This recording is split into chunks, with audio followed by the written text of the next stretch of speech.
I cannot. Okay.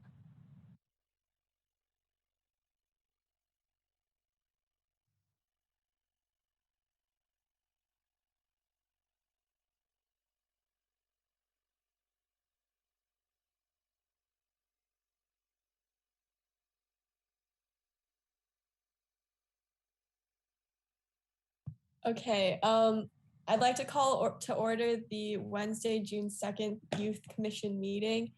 And then can we do roll call? Commissioner Sakai, for the record, could you please state the time that you're calling the meeting to order? At 4:36 p.m. Thank you. So I'll call roll when you hear your name. If you could please state present for the record. Commissioner Blakely? Present. Commissioner Schneider?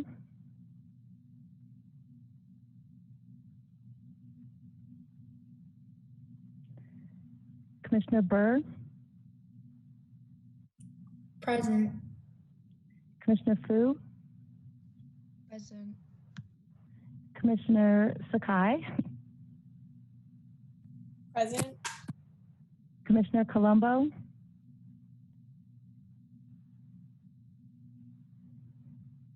Commissioner Pacheco?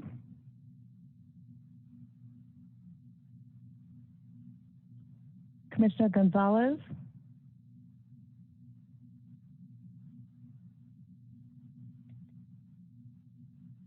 So we know Commissioner Kulik is absent. I only show 4 commissioners present. Is that correct? I can't see everyone on the screen. Julie, I show that we have 5. I show Burr, Sakai, Blakely, Fu, and Schneider, but Schneider did not answer. Oh, okay. Yeah, I can't see her on the screen. So Commissioner Schneider, can you unmute yourself and state your that you're present? I'm here. Sorry, my okay, thank you. All right, let the record show we have all commissioners present except for Kulik, Colombo, Pacheco, and Gonzalez. And then moving on to agenda item number 3, could Commissioner Fu lead us in the Pledge of Allegiance?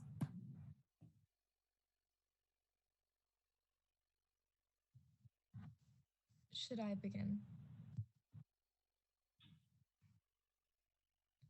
Okay. I pledge allegiance to the flag of the United States of America and to the republic for which it stands, one nation, under God, indivisible, with liberty and justice for all.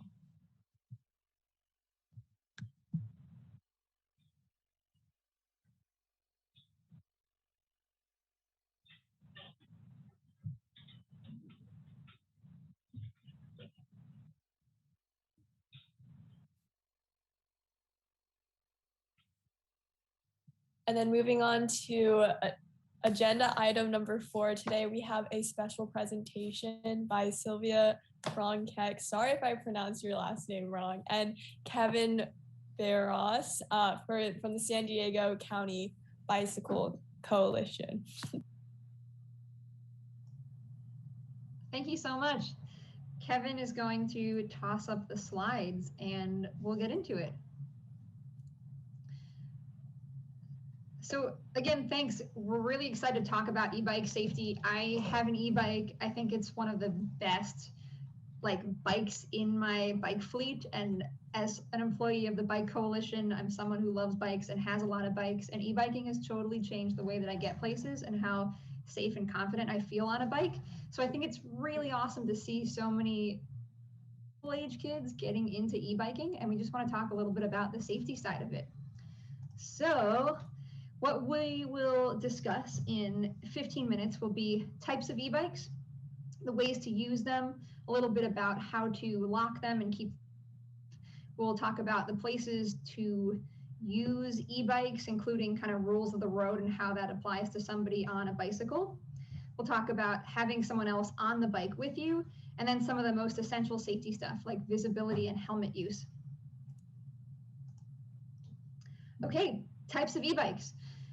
So we have e-bikes and we have what we often call push bikes or pedal bikes. So push bike, pedal bike, that's kind of the classic style of bike that you pedal to make it go places. With an e-bike, you have this bonus of having a battery on the bike, and that powers the motor. And when you pedal or use like a hand throttle, the bike, has a lot more, it's a lot easier to use in essence. But they get divided into a couple of main types. So type 1 is an e-bike that, while using the pedal assistance, can only go 20 miles an hour. So that means while you pedal, the bike will take you up to about 20, and you might be like going downhill and get the bike moving, pretty fast at like 25 miles an hour. But when you use the pedal assistance, it'll only get you to a max of 20. So next type is type 2. This is the kind of e-bike that also maxes out its kind of powered speed at 20, but you can get to that top speed by using a hand throttle, a lot like on a motorcycle. So without even pedaling, you can pull back, you can engage the motor and make the bike go. So the last kind of common type that the state identifies is a type 3 e-bike. And this kind is powered by the pedals, but it can have a top speed of 28. So the thing to note is that not all bikes exactly land in these categories, but this is the ones that the police tend to know about. This is the ones that the state recognizes, even if the companies don't make bikes that exactly line up with these specs. This is what people talk about when they make decisions about the places e-bikes can and cannot go. So in essence, e-bike is just a bicycle. All the same rules of the road apply. Almost all those same rules the roads apply that apply to a bicycle apply to anybody in a motor vehicle using the roads. Kind of amazing to think that this tiny little vehicle with 2 wheels that you sit on totally exposed is meant to move and behave almost exactly like an automobile. But it is, that's the law. So last thing I want to say about the types of e-bikes is that this type 3 e-bike, the one that can go up to 28 miles an hour, does have an age limit. So you have to be at least 16 to legally use these bikes. And no matter how old you are, you have to have a helmet on when you use these bikes. And we'll come back to specific helmet laws in a minute.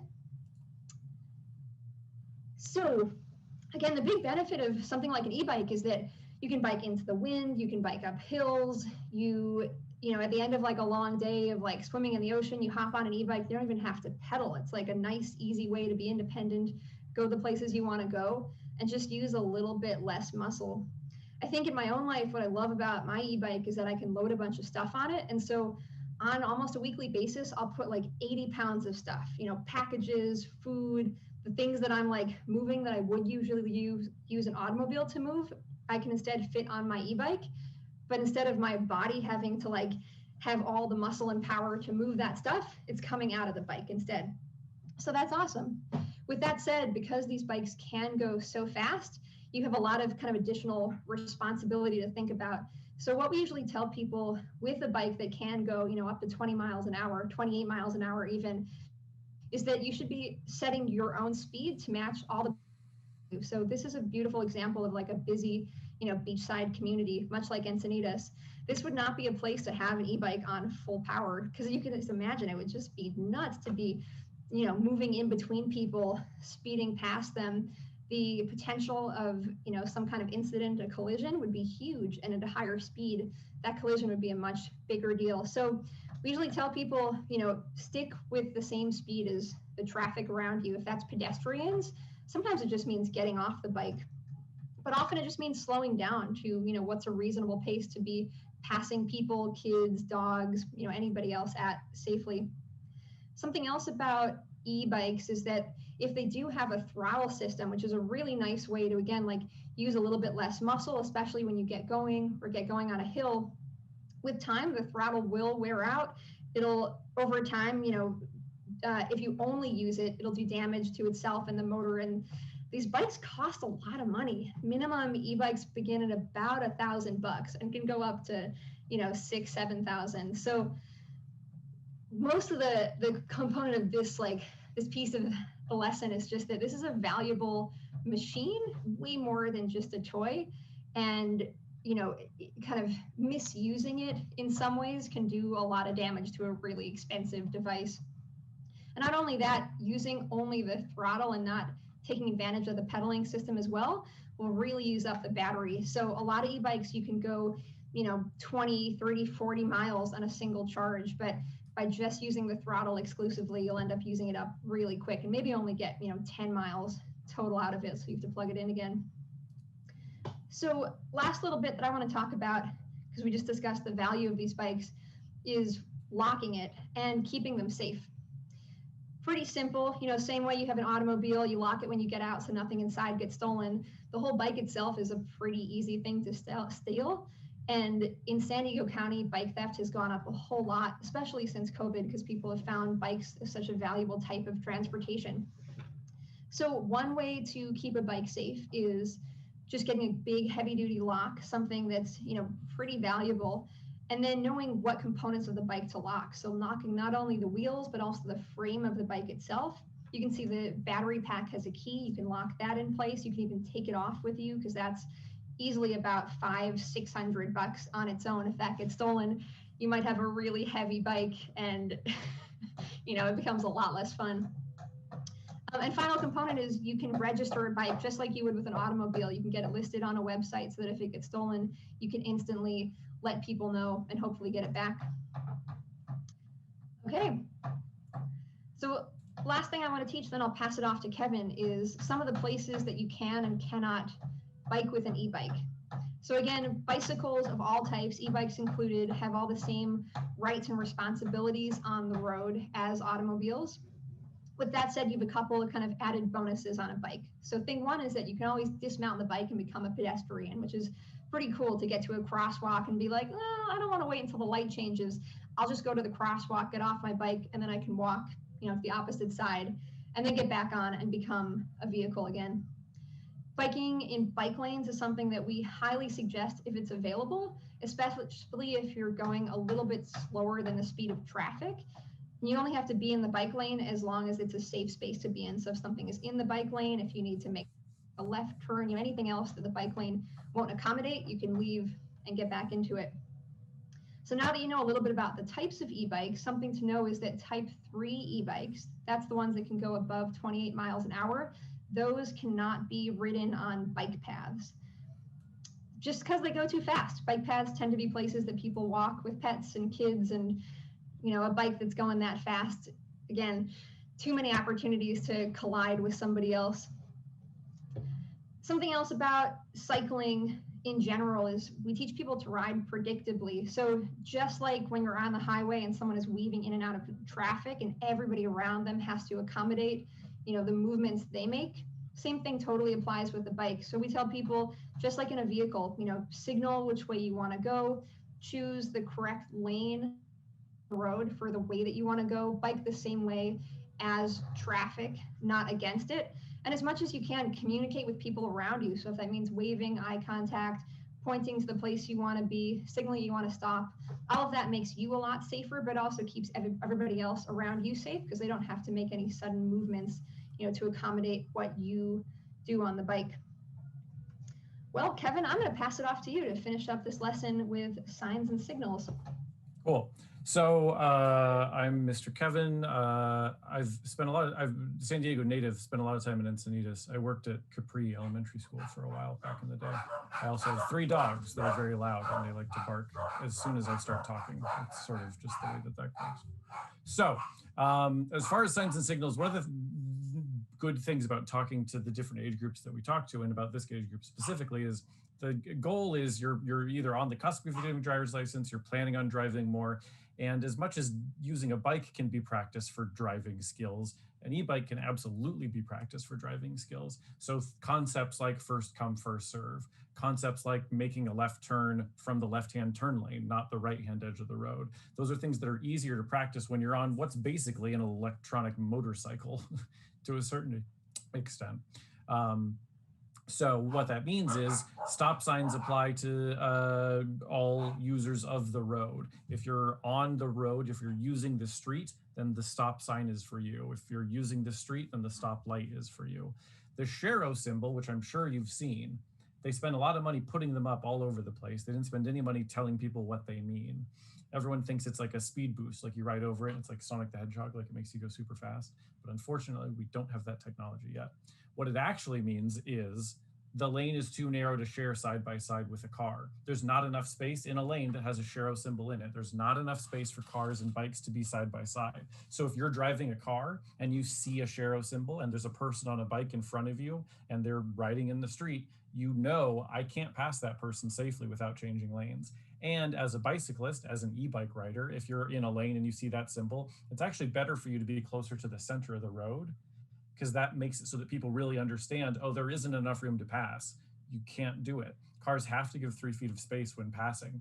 And if there's not enough space for a car, a parked car, the open door of that parked car, the bicycle, and then 3 feet of space, and then the car, that's pretty wide. And so with all those things not happening at the same time, that's where the Shero symbol comes in.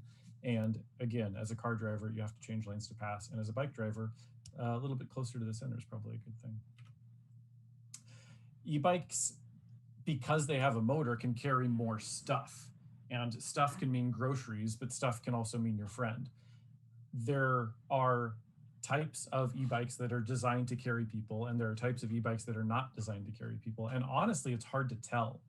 So something like this, the smaller one here, it's got the wide, nice long seat where, yeah, I guess if I was, you know, feeling very friendly and comfortable, someone didn't mind getting close, they could physically sit on the seat. But the way that I know that this isn't designed for that is there's no foot pedals. There's no place to put your feet. And in the same way that I wouldn't ride on the hood of a car, I wouldn't ride just sitting on top of a bicycle somewhere random. Something like this is specifically designed for another person. It's got the foot pegs, it's got the backrest even. You feel a lot more comfortable riding on that. So if it's designed for it, then absolutely use it for that. That being said, obviously, you've got to have the helmet on if you're a passenger. You have a lot less control over what the bike is doing. You have zero control over what the bike is doing. And so practicing carrying someone on the bike is absolutely something I recommend before you get out into the world and you're really doing that, because leaning affects things, balance is different, all that.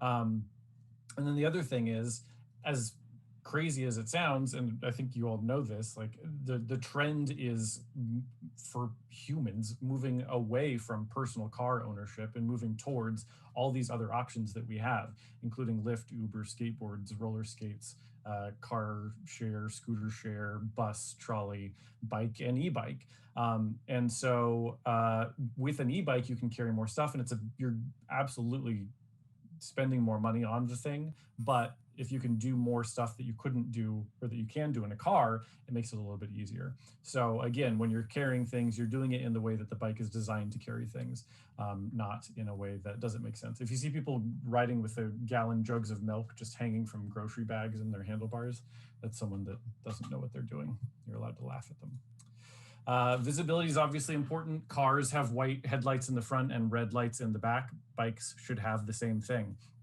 If you've got a light, leave it on all day. I mean, as long as the battery is good, I think it helps during the day. It's required by law during the night that you have a white light in the front and a red light in the back. And the crazy thing about e-bikes is they've got that battery on them. They can run the lights themselves. And there's tons of mods and like accessories that you can do. So if you want your like bicycle equivalent of the Fast and the Furious cars, like you can put all these like neon lights and like cool stuff. They've got the inside the wheel lights now. They've got lights that shine off the side that tell cars when 3 feet away is. So there's a whole bunch of customization you can do. And especially if you're spending more money on an e-bike, I highly encourage customizing that e-bike with lights and other stuff. Helmets are great. Wearing helmets is even better. So having a helmet is one thing, but wearing the helmet is absolutely something else. And speaking from experience, the thing that got me to wear a helmet more wasn't someone telling me that my brain's going to explode onto the street. And it wasn't someone telling me that I'm going to get a ticket. It was literally just finding a helmet that I liked. As soon as I found a helmet that was comfortable, that I actually liked the way it looked, they've got helmets with like technology in them now, so you can, you know, have lights and whatever else. If you find a helmet that you like, you're absolutely more likely to wear that helmet. That being said, the 3 reasons that we usually give people are: 1, because it makes you look super cool. Everybody knows that you look cool when you wear a helmet. That's obvious. Everyone nod, right? You agree with me? It's very cool. Yes. Okay, great. Obviously, the other or main reason is keeps your head safer. But again, that's only if you're actually wearing the helmet and wearing it correctly, which means level, not just on the back, not just on the front, and not with the straps just flopping in the wind, because it's going to fly off of your head when you get into a crash, and that doesn't make any sense. And also, you can literally get a ticket from a police officer. I know people that this has happened to, where you're someone who's under the age of 18, you're riding a bicycle and you don't have a helmet on. We all look at how excited this policewoman is to give this boy a ticket. She's so stoked. So if you don't want to have to deal with that kind of stuff, and don't have to deal with paying the price for it, which is a minimum a couple $100s, just don't give them the reason. And then you've got the helmet on, and they've got to come up with some other reason to stop you, which I'm sure they will. I guess Sylvia and I can sort of tag team this one, just because there's so many different types of bicycling facilities, and they all look different, but they all sort of look the same as well. So in the same way that there's different classes of e-bikes, there's different classes of roads. So if you've been down to OB, you might recognize this. This is class 1. This is a bike path. There's no cars around it. It's just a place for bikes to ride. But Who Kevin, remembers the fact about, yeah, go ahead. I was gonna say, who remembers the fact about, yeah, class 1, right? So can type 3 e-bikes go on this class 1 bike path? Any guesses, anyone? Commissioner Sakai, no. Good job, you were paying attention. So it's such a different type of vehicle when it gets, and it's crazy because the difference is the max is 20 miles an hour and the max is 28 miles an hour. And on paper, that's 8 miles. Look at me, I know math. But in real life, that 8 miles is very different. Like the feeling of going 20 miles an hour, or the feeling of being passed by someone that's going 20 miles an hour, is very different than the feeling of someone who's going 28 miles an hour. So that's where there's more restrictions for those faster types. Class 2 is this bike lane here. The thing that Sylvia mentioned is that it's where you're supposed to be, but you're allowed to leave. You can see that there could be cars parked here. If they have big doors, you could ride into it. That'd be a dangerous thing. Class 3 is the bike route. That's just the sign. And then class 4 is the cycle track. That's another one where, especially on those faster things, there's speed limits, sure. And there's speed limits in life, no matter what vehicle you're using. But I think the thing that's most important is what is your speed relative to the people around you. So if the speed limit's 40, but everybody's doing 10 miles an hour, then that doesn't mean that you should go 40 miles an hour. That means you should stay relative to the speed around you. That means if there's a bunch of people walking, you're going super slow. And if everyone's just, you know, maxing out on their speed, then great. That's, you know, what you should be doing as well, up to what the speed limit says. Anything to add there, Sylvie? Cool. So we are the San Diego County Bike Coalition. I think we have a TikTok, but you know, we're not good at it yet. But we definitely have Twitter and Instagram and Facebook, and we're building up our YouTube channel. We're up to like 160 followers or something. But the more we have, the more likely I can convince my coworkers to learn dances and do raps about bike safety or something else embarrassing. I don't know. We'll make it happen. So San Diego County Bicycle Coalition, we've been around for a long time.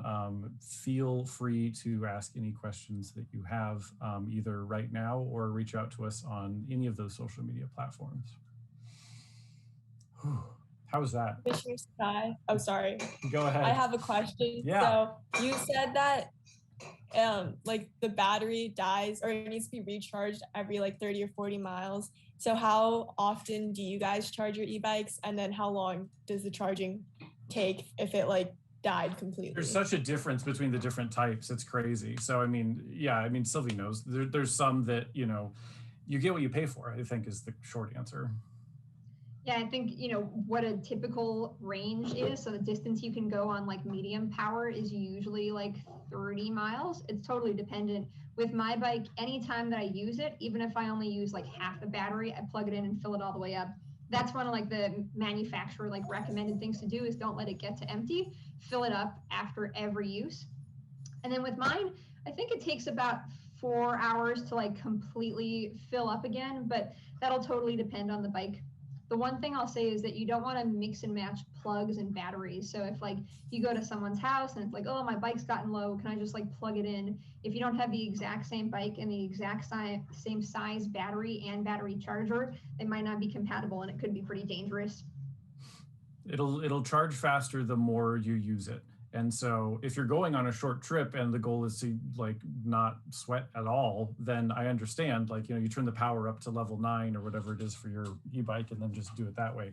And then it drains the battery really fast and that's fine. But if you know you're going on a longer trip, you're not using the throttle as much. You've got it on that lower level of power and you're just using it to help you pedal, which you're already doing. And that's a way to conserve the life, not only of the battery during the trip, but of the battery for the life of the battery as well. Commissioner Blakely, I have a question. So I have a rad bike, an e-bike. I ride it to school at SDA. And surprisingly, I'm one of the few kids that has always worn a helmet. And it like really drives me crazy. I don't know why. But like, what are your guys' favorite e-bike companies and like which ones do you guys own? Okay, I'm gonna kick it off. I also have a rad power e-bike, but I also spent 3 years as an e-bike mechanic in New Zealand. And I love Mustache Bikes. It's a French company that makes really beautiful e-bikes, and the battery is like fit into the frame. They all make them in like matte blue and matte yellow and matte black. But helmet companies, I've got a couple helmet companies that I like because I hated using a helmet when I was a kid, and it was just because no one gave me options with a helmet. So like Nutcase makes some really cool looking helmets. 1000 makes some beautiful looking helmets. And I got into mountain bike helmets at one point. I mountain bike a little bit, but I like the look of mountain bike helmets, even though it's not the style of biking I'm doing. For me, the one that I like the most isn't the one that I have, but I get to ride it a lot because I know someone with it. But it's an e-cargo bike called Butchers and Bikes. And the thing that's unique about it, there's a couple things. One, it's got 2 wheels in front, side by side, and then 1 wheel in the back. And then in between those 2 wheels is a big bucket, basically, where you can put a person, you can carry people in it. And so then if I need to carry a whole bunch of groceries or I need to carry someone and we are going somewhere together, then that person doesn't even have to know how to ride a bike. And it's literally like got a seatbelt and a seat in the whole thing. It's very cool, Butchers and Bikes. Commissioner Blakely, yeah, I've seen those. They're really cool looking. They're a lot of fun. They lean as well, which gets very complicated. It's funny when you get someone on a 3-wheeled bike, sometimes the first thing they do is just ride right into the sidewalk because it takes some practice. And all this stuff does, e-bikes especially. If you think, I mean, yes, they're easy. They're designed to be able to just jump on and start going. But there's a difference between using it and using it well. There's a difference between making a decision based out of ignorance and making a decision based out of knowledge. And so we want you to be the latter of those two. Commissioner Burr, I have a question. So when you're turning like left or right, I know there's specific hand signals, but like what are they? Great question. Hand signals are great. Communication is even better than hand signals. So communication could be eye contact, communication can be waving. Of all the people I've ever ridden a bike with, Sylvie is the best at communication. Every single person she rides by, she waves at. It doesn't matter who they are, dog, human, whatever. So for signals, they're based on the signals that you used to have to use in cars before turn signals became as popular as they are. So let's see. Yeah, so Sylvia's going to show us a left-hand turn signal is just the arm out to the side. But if all you do is put your arm out to the side and then swerve across lanes of traffic, that doesn't make sense. So what it means is looking behind you, making eye contact with the drivers that are there, making a smile, waving to them, then putting the arm out, and then moving over into that left-hand turn lane. So a right turn can be 2 different things. You can either use one arm that's next to the parked cars to put your arm out, or technically you can use the other arm to show what a right-hand turn is as well. But again, same concept. You're communicating. That's the most important thing. You can shout out loud with your voice, "I'm going to turn right now," and like that's communication. You know, I mean, you're going to look like a crazy person, but at least you're communicating. And then there's also stopping. There's also like an unofficial one is just like pointing out debris that's in the road. That's a hand signal, like look out for this pothole kind of thing. These signals are great for communicating with other bicyclists because they're looking up ahead and they're seeing you. But as far as communicating with car drivers and other people on the street, eye contact, waving, using your voice, and the hand signals are all great ways to do that. Okay, thank you so much. You're welcome.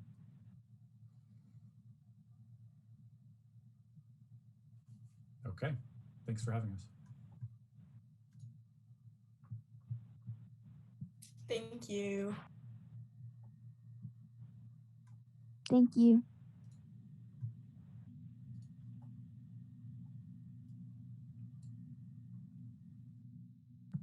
And then moving on to agenda item number 5, are there any oral communications? Yes, we have one, Christine Schindler, and we have no speakers to an agenda item. So Christine, you will have 3 minutes to address the commission. And once you start speaking and introduce yourself, I'll start the timer. And when you hear the timer chime at the end of the 3 minutes, then it will indicate that your time is up. All right, just want to make sure that you can hear me. Yes, we can. Okay, wonderful. So kudos to my friends at the Coalition for giving a very good, fun, simple e-bike education. So I hope that you all took it in and you'll share the information with others. So well done, Sylvie and Kevin. I appreciate that. I wanted to thank the youth commissioners for their time and service. I believe that you finish up your commission time frame at the end of June.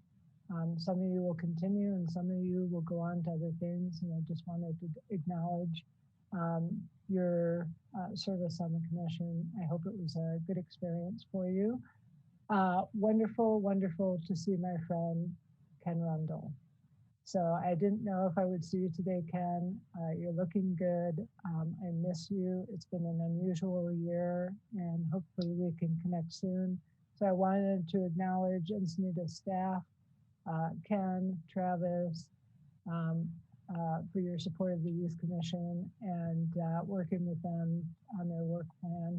So taking a look at your work plan, there's a lot of very interesting things. I guess I should introduce myself. So my name is Christine Schindler. I live in East Encinitas. I'm part of a group that's called Encinitas Bike Walk. And I'm involved with the city in a number of ways, including activities around safe routes to school, into parks, into transit, into everywhere. And also working with the city on an event called Cyclovia Encinitas, which had to go virtual this year, and then next year it's going to come back in January for an open street event. Maybe some of you enjoyed that in January of 2020. So we're really excited to bring that back. So it's interesting to see things on your work plan. And I hope it's all been a very good experience for you. I wanted to invite you, if you ever want to join us at an Encinitas Bike Walk meeting, we would appreciate having you there to give a youth perspective. It's usually just a bunch of us old fogies talking about biking and walking, but we meet the last Tuesday of each month at 5:30. Right now we're doing it virtually, but generally in person. We've been meeting at DUDEC. And if any of you guys are interested in joining us, just reach out to Travis or Ken and they can put you in touch with me and I can share our meeting information. So this month we're going to have, let's see if I can remember who's coming.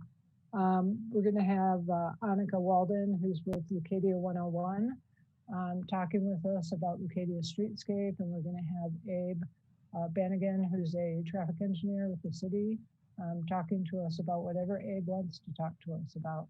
And then the second half of the meeting is about actions, and there may be a way that you guys can get involved. Love that you wear a helmet. The commissioner that goes to SDA, you are ahead of the curve and people should follow your example. And it was nice to hear the excitement around e-biking. And I love it if someone replaces a car trip with a bike trip. So thanks for your service and kudos to you all for what you do.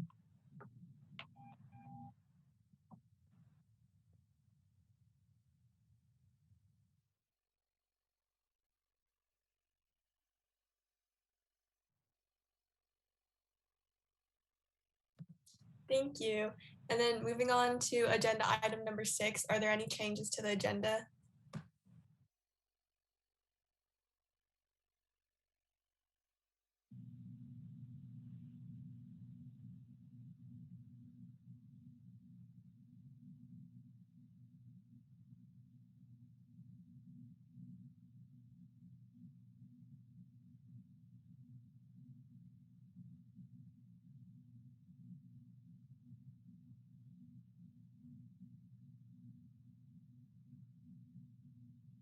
Okay, there are none, sorry. And then are there, moving on to agenda item number 7 for the approval of the May 5th Youth Commission meeting minutes. Are there any motions? Commissioner Schneider motions. Is there a second? Commissioner Blakely seconds. All right, I'll call roll, and if you're in approval of the minutes, state aye. As a reminder, if you were absent from the May 5th meeting, if I call your name, you can say that you abstain from voting. Commissioner Fu? Aye. Commissioner Burr? Aye. Oh, I'm sorry. For the record, Commissioner Blakely, did you second this meeting or the approval of the minutes? Yeah, I did. And now that I remember, I think I wasn't there. That's correct. So do we have another commissioner who would second this approval of the May 5th meeting minutes who was attending?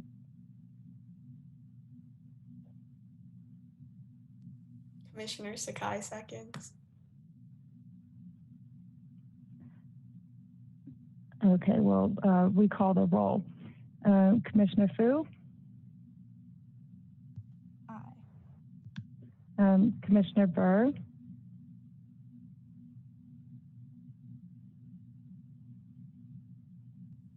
Aye.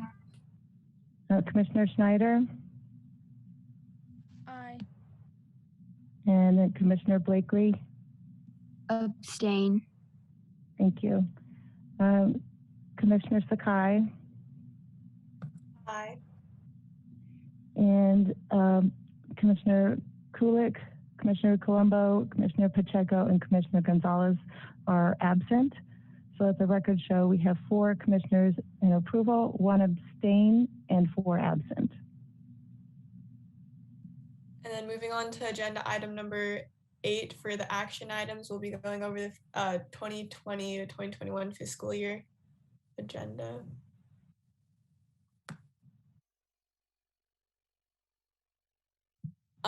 And then for focus area 1, I'm pretty sure we've done pretty good on that. If anyone wants to add anything else, Commissioner Fu. No, yeah, I don't think we have anything to add for that one. And then for work plan item number 2, for the intergenerational program, we actually had a meeting, I think last week, with the senior commission, and we discussed a survey that would be going out to promote intergenerational activities. And then Commissioner Burr and I put together a slideshow to show senior citizens or just people who don't really know how to use Zoom. So I'll share my screen really fast. And okay, so basically just how to use Zoom. Can you all see my screen? Yes. Okay, so basically we would make a video for this, but basically this is what we'd include on it. We'd show them how to actually access the link and how to put in the code if they don't have the link. And then basically we'll show them all the different concepts that are in Zoom, the different tools. So we'll discuss what the mute button and unmute button is and when you should and when you shouldn't be on mute. Also the video to explain that you have an option to show your face or not to. And then just what participants means, which is like how many people are currently in the Zoom meeting, and then how to use the chat and what it's used for. And then also we could go more in depth on how to actually use screen share, but then also the opportunities that you can use to screen share. And then also we'd go over how to record and the significance of that. And then we'd also go over the reaction feature, which is just another thing that we'd go over. And then we'd also explain how to end the meeting and how to leave it.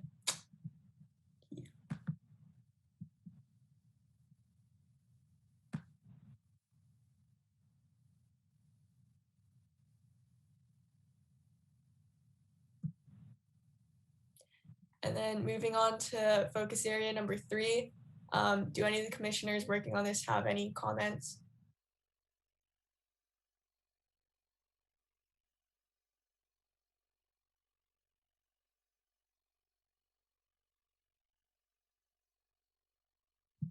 Okay, and then moving on to focus area number 4, do any of the commissioners have any new updates?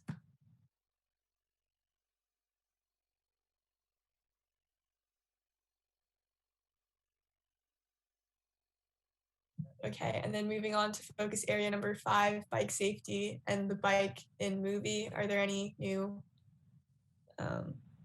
additions to this?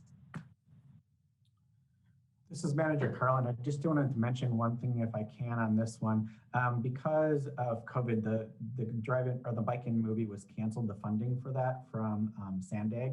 And one thing that I did want to mention is that we did have some interest from one of the commissioners here on the commission to be in a film that or a short film that we're going to be shooting this portions of this weekend. And so what I'd like to do is make mention that we do have some youth in the community that will be involved in that e-bike safety video. And we will add that to this list as well as an outcome.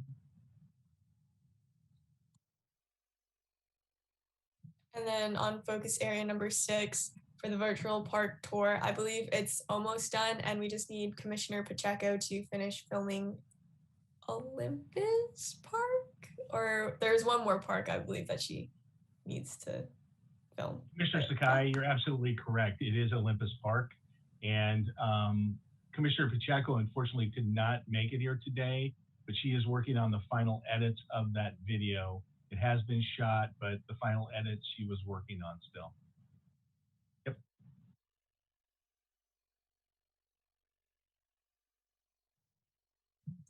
And then moving on to focus area number 7, does Commissioner Burr have anything to add to it? Commissioner Burr, there are no updates. And then on to focus area number 8 for the Youth Commission mission statement. I have no updates for that.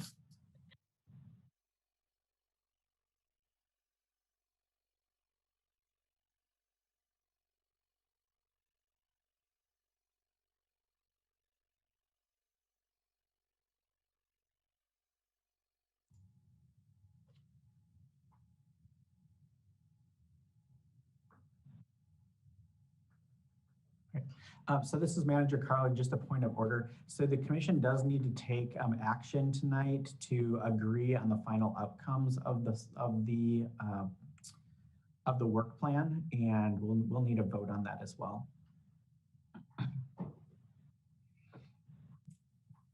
Okay, are there any motions to pass the work plan?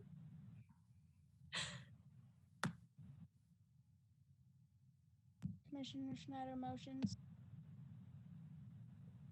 Commissioner Blakely seconds.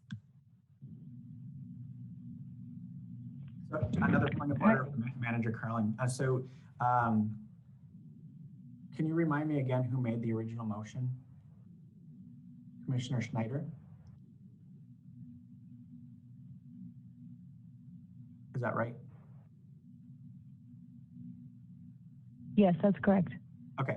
So we would need to make sure that we make an actual motion. So there's some things that were not on the work plan that we reported out tonight.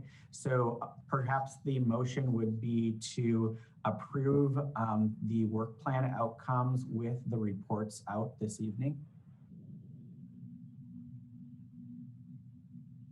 Would that be okay with you? Okay.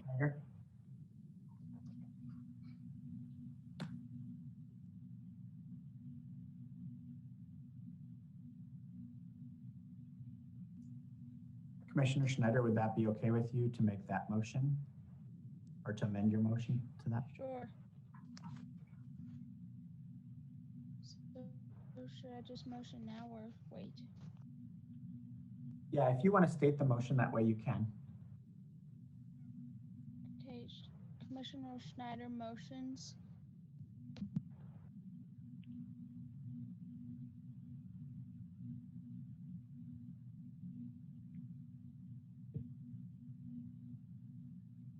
And then is there a second?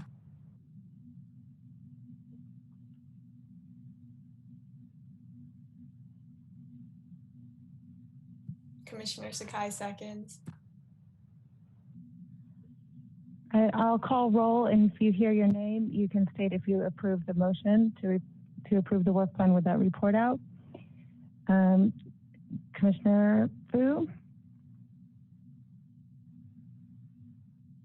I'm sorry, would you mind repeating that? My thing cut out a little bit. Do you motion to, or do you vote to approve the work plan with that report out? Aye. Okay, Commissioner Burr? Aye. Commissioner Schneider? Aye. Commissioner Blakely? Aye. And Commissioner Sakai? Aye. And we still have Commissioners Kulik, Colombo, Pacheco, and Gonzalez absent. So it passes 5 with 4 absences. And then moving on to agenda item number 9, department updates by Manager Carlin. Thank you, Vice Chair Sakai.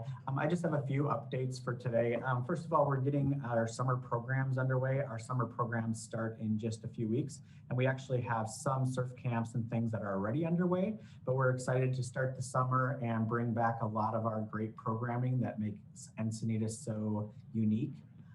In addition, I had the opportunity to attend a bike safety seminar over at Oak Crest Middle School this week. And we are making bike safety a priority here in the city. You heard tonight that we are actually shooting an e-bike safety video, and we're working on that. We'll be delivering that to the public sometime mid-summer. And then in addition, we're doing several pushes for e-bike safety in the community.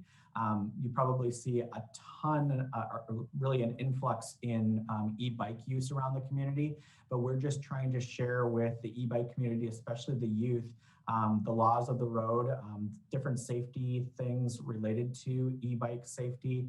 And really our goal is just to make sure that everybody who rides an e-bike is doing so in a safe manner, and that they're really looking out for one another and they're looking out for themselves. So those are our real big pushes that we're working on right now in Parks and Recreation. Thank you.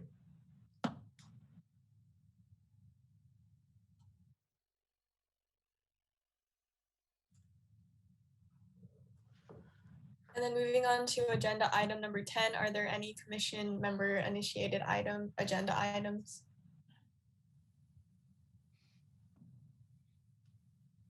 Okay, I'm assuming there are none. For moving on to agenda item number 11, for future agenda items added by commission members.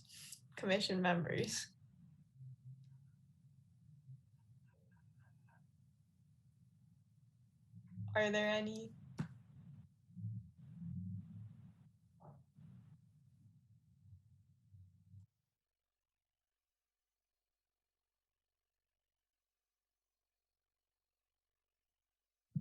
Okay, moving on to agenda item number 12, commission reports roundtable. So could Commissioner Fu start us off?